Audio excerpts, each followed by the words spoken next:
Yeah. So one of my experiences, I'm going to harken back to Intel because it's then an experience that I've tried to carry with me. I mentioned to you earlier, I spent some time leading the FP&A for Intel's largest reportable division for a few years. As I stepped out of that role, I stepped into a much smaller role. I was supporting a group, Intel's high performance computing group. And at the time I stepped into the role, um, that group was viewed pretty negatively.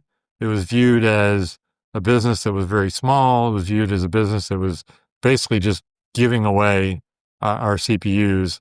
And so, with the encouragement of my manager, I actually started gathering the data on uh, how much we were selling our CPUs for, how big the business was, and was able to use that data to really transform the organization's view of the HPC business.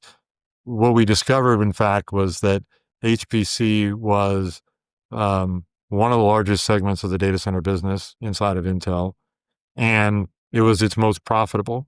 So yes, in some cases, the most high profile cases, we might be discounting our CPUs really low to win a large supercomputer deployment.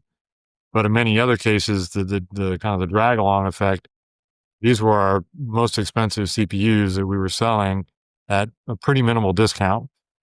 The other sort of unintended benefit that came from that is because we had this data, I could have much more productive conversations with our sales force. Hey, yeah, they would come to me and say, hey, I've got to discount this thing all the way down here to win this business. And I could go back and look at my data and say, well, 2 months ago we had a scenario that was exactly the same and we're able to win it at a price that's twice what you're telling me.